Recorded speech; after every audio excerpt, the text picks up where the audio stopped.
Di awal film kita diperlihatkan dengan seorang pria bernama Fujimoto. Meskipun wajahnya biasa saja, namun dia ini memiliki sebuah hobi yang luar biasa, yaitu mengoleksi majalah dewasa. Karena memang di usianya yang kini sudah menginjak angka 31 tahun, Fujimoto ini belum pernah merasakan apa itu nikmatnya mantap-mantap. 20代の恋は幻想である。30代の恋は浮気である。 Terlepas dari kepahitan itu, kini Fujimoto sedang berusaha melamar kerja di sebuah perusahaan website hiburan di Jepang. Diketahui jika perjalanan cinta Fujimoto ini lumayan miris, karena dia seringkali ditinggal sama pacarnya pas lagi sayang-sayangnya. Dan itulah mengapa gigi bagian depannya menjadi sedikit maju ke depan alias tonggos. Enggak ngaruh sih, itu dari lahir. Selain itu, ia juga menjadi frustasi masalah cinta. Sampai-sampai dirinya sendiri tak terurus, apalagi pisang ambonnya.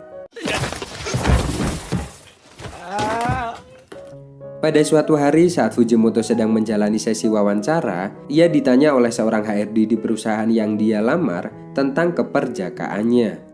Namun karena Moto ini tidak bisa menjawab pertanyaan tersebut, ia malah diberondong dengan pertanyaan-pertanyaan lain yang berhubungan dengan serabi lempit. Waduh. Dan tentu pertanyaan-pertanyaan itu membuat Moto menjadi semakin bingung.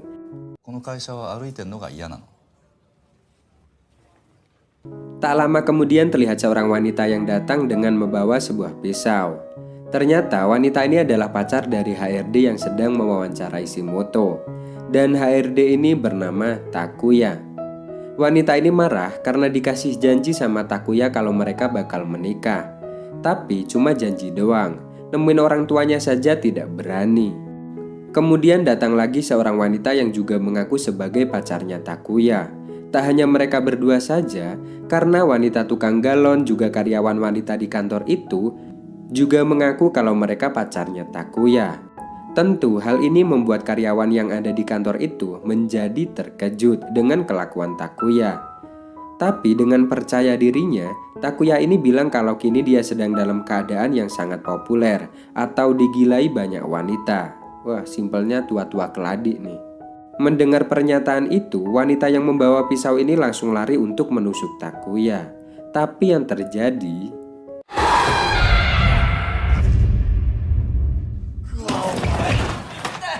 apes nih bocah. Beberapa bulan kemudian setelah kejadian penusukan yang tak disengaja itu, kini Moto terlihat sudah bekerja di perusahaan yang ia wawancara kemarin. Mungkin sebagai ganti perusahaan atas kejadian itu, jadi dia diterima kerja di sini. Perusahaan website hiburan ini bernama PT Natali. Dan pekerjaannya di sini adalah menulis artikel, mewawancarai artis, hingga mewawancarai musisi terkenal di Jepang. Meskipun ia sering melakukan kesalahan di pekerjaan barunya ini, namun ia berhasil untuk memperbaiki semuanya.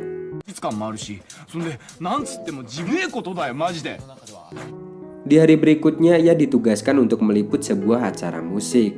Namun, suasana di tempat konser itu membuat Moto seketika terdiam. Karena para penonton konser itu semua membawa pasangan masing-masing. Sementara dia jomblo, ya sama sih seperti saya. Tak lama kemudian, ia dihampiri oleh seorang wanita cantik yang bertanya tentang jadwal konser itu. Bahkan, wanita ini sempat terkejut saat mengetahui jika Moto ini merupakan salah satu panitianya. Setelah mengobrol cukup lama dan melihat ada kesempatan, si Moto ini berniat untuk kenalan sama wanita ini. Ia juga berniat untuk mengajak wanita ini menikmati konser musik itu berdua. Namun tiba-tiba cowok si wanita itu datang. Waduh.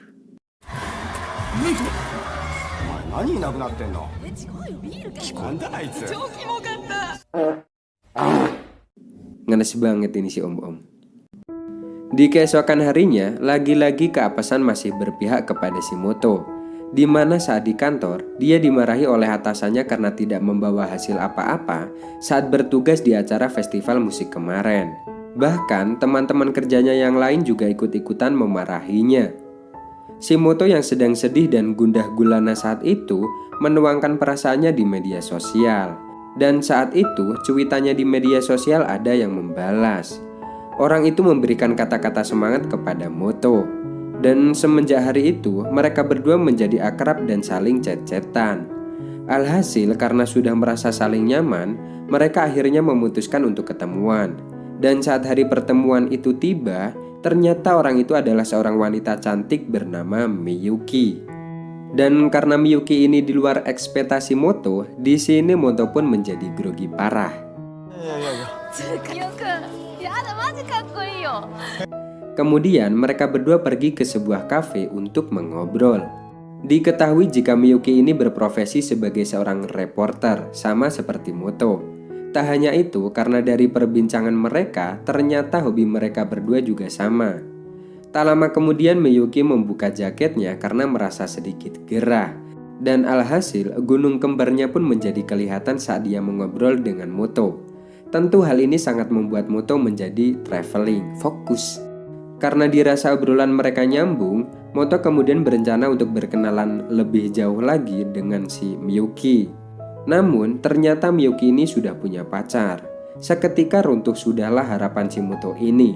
Dan karena gengsi, Moto pun juga mengaku kalau dia juga sudah punya pacar. Alasan. Di malam harinya, Miyuki mengajak temannya untuk menonton film di rumahnya si Moto.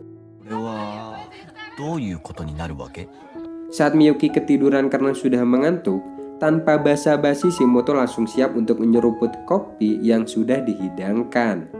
Tapi temannya Miyuki ini tiba-tiba terbangun, dan tragedi mengenakkan itu pun gagal total. Karena Miyuki susah untuk dibangunkan, akhirnya temannya menitipkan Miyuki kepada si Moto. Saat mereka tinggal berdua saja, si Moto berniat untuk memotret Miyuki. Namun karena kameranya lupa di silent, si Miyuki pun terbangun. Kaget dong, cekrek. Setelah terbangun, Miyuki lalu meminjam pakaian si Moto karena dia tidak membawa baju ganti. Miyuki lalu meminta si Moto untuk mengambilkan segelas air putih. Tapi di sini Miyuki malah memeluk si Moto dan mengajaknya buat bubuk di sampingnya. Nggak mungkin sih, bubuk bareng itu pasti atas bawah. Tentu hal ini membuat si Moto menjadi salah tingkah dan gemeteran. Mengetahui si Moto yang masih polos dan belum berpengalaman, Miyuki kemudian mengajari si Moto bagaimana cara bercocok tanam dengan benar, pelan, lama, dan akhirnya setelah kejadian empuk-empuk itu, si Moto mulai mencoba membuka hatinya untuk Miyuki. Meskipun dia juga tahu kalau Miyuki ini sudah punya pacar. Dan karena perasaan si Moto semakin dalam kepada Miyuki, dia menjadi bertingkah posesif saat Miyuki tidak memberi kabar sampai ke orang ayan. Ya mungkin sebagian cowok kayak gini sih. Kalau ceweknya nggak ngabarin itu pasti pikirannya kemana-mana. Lebih ke arah aneh aja gitu kan. Sama lah. Di malam berikutnya, saat si Moto sedang makan malam bersama dengan teman-teman di kantornya, ia menjadi bahan bulian teman-temannya karena mengetahui jika si Moto ini sedang jatuh cinta. Lalu si Takuya memberikan sebuah motivasi kepada si Moto. Saat mereka semua tertawa bahagia di atas penderitaan si Moto yang perasaannya digantung, tiba-tiba ada telepon masuk dari Miyuki. Dan saat itu, si Moto bilang kalau dia sedang minum-minum bersama dengan teman-teman pria di kantornya. Mendengar hal itu, Miyuki malah bilang kalau dia ingin ikut minum juga. Alhasil, si Moto pun makin dibully sama teman-temannya ini. Tak lama kemudian Miyuki pun datang dengan mengajak teman wanitanya yang bernama Roiko.